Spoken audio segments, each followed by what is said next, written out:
Hello friends, good morning. तीसरे test में आप लोगों का हार्दिक स्वागत है। तीसरे टेस्ट का डिस्कशन करेंगे। मध्य प्रदेश इतिहास में ये टेस्ट चल रहा है प्रश्नोत्तर श्रृंखला में, जिसमें आप लोगों को तैयारी में बहुत ज़्यादा हेल्प करेगी।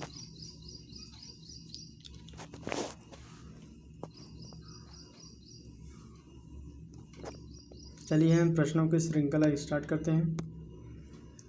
पहला प्रश्न है कि बैदा बाई सिंधिया यह दौलत राव सिंधिया की तीसरी पत्नी थी। दौलत राव सिंधिया के अवयस्क दत्तक पुत्र जनको जी की संरक्षिका में ये थी। काशी में जैन वापी मंडप व सिंधिया घाट का निर्माण करवाया था।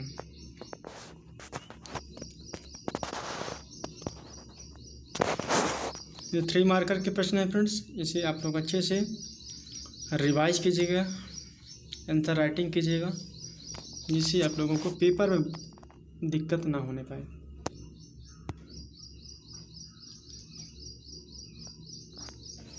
दूसरा प्रश्न है ताजुल मस्जिद यह भोपाल स्थित भारत की सबसे बड़ी मस्जिद है। ताजुल मस्जिद जो कि भोपाल में स्थित है, जो कि भारत की सबसे बड़ी मस्जिद है। इसका निर्माण 1871 में शाहजहां बेगम ने पूर्ण करवाया है। 1971 में करवाया था। मुगल वास्तुकला से प्रेरित है ताजुल मस्जिद। तीसरा प्रश्न है जय विलास महल। जय विलास महल यह ग्वालियर में स्थित सिंधिया घराने का यह पैलेस है। राज परिवार का निर्माण एवं संग्रहालय है। इसका निर्माण जयाजी राव सिंधिया द्वारा 1874 में किया गया है। इतावली, कोरिन्थियन और टस्कन शैलियों में निर्मित है ये जय विलास महल। अब आ जाते हैं 5 मार्कर के प्रश्न पर कि भोपाल रियासत की बेगमों द्वारा वास्तुकला के क्षेत्र में किए गए कार्यों का उल्लेख कीजिए। भोपाल रियासत 1818 से लेकर 1926 में के बीच 4 बेगमों के शासन में वास्तुकला का उल्लेखनीय कार्य हुए हैं, जिसमें पहला बेगम आ जाते हैं कुदसिया बेगम, जो कि इन्होंने अपने कार्यकाल में गौहर महल, जिसे हम भारतीय इस्लामी शैली से निर्मित पाई जाती है, इनका निर्माण करवाया है। और दूसरा है शौकत महल जो कि यह भी इस्लामिक यूरोपियन मिश्रित शैली है। इसके बाद जाते हैं जामा मस्जिद भी 4 भाग पद्धति पर आधारित है। फिर दूसरे बेगम हैं सिकंदर बेगम, जो कि मोती मस्जिद का निर्माण करवाए हैं और जामा मस्जिद का निर्माण दिल्ली के आधार पर निर्मित करवाए हैं। फिर आ जाते हैं मोती महल का निर्माण भी करवाया। इसने इस्लामिक यूरोपियन मिश्रित शैली के रूप में पाई जाती हैं। इसके बाद तीसरे बेगम आ जाते हैं शाहजहां बेगम। इन्होंने ताजुल मस्जिद का निर्माण करवाया। मुगल शैली में भारत की सबसे बड़ी मस्जिद है। ताजमहल जो कि भोपाल में इंडो गोथिक शैली से निर्मित ये ताजमहल है। अगला है सदर मंजिल जो कि भोपाल में इंडो इस्लामिक और यूरोपियन मिश्रित शैली है। इसके बाद चौथे बेगम आ जाते हैं सुल्तान जहां बेगम को कासर ए सुल्तानी की उपाधि दी गई है। यह वर्तमान में सैफिया कॉलेज यूरोपियन शैली से निर्मित है। 5वां प्रश्न है कि सिंधिया राजवंश का मराठा संघ में योगदान का मूल्यांकन कीजिए।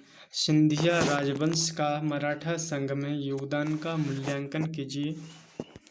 मराठा साम्राज्य जो कि मराठा संघ की स्थापना दूसरे पेशवा बाजीराव प्रथम के समय में हुई थी। इस संघ में ग्वालियर के सिंधिया, बड़ौदा के गायकवाड़, इंदौर के होलकर और नागपुर के भोसले ये सभी मराठा संघ में सम्मिलित थे। सिंधिया वंश के संस्थापक जनकोजी रणोजी सिंधिया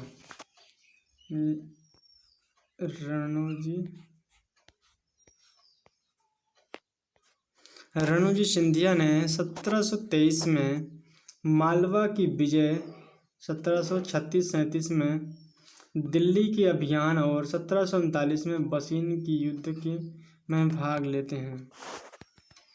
पानीपत के तृतीय युद्ध में जब 1761 में रणोजी ने कि 5 में से अकेले एक पुत्र ही बचे, महादजी जीवित ही बचे थे। महादजी ने 1772 में पेशवा की ओर से दिल्ली पर अधिकार कर मुगल सम्राट शाह आलम को सिंहासन पर बैठाकर मराठा प्रभुत्व को बढ़ाया।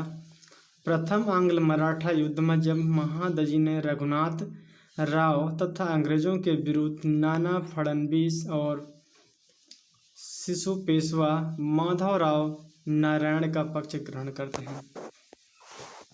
इस विवाद में मराठा संघ पूरी तरह से दरार में आ पड़ती है।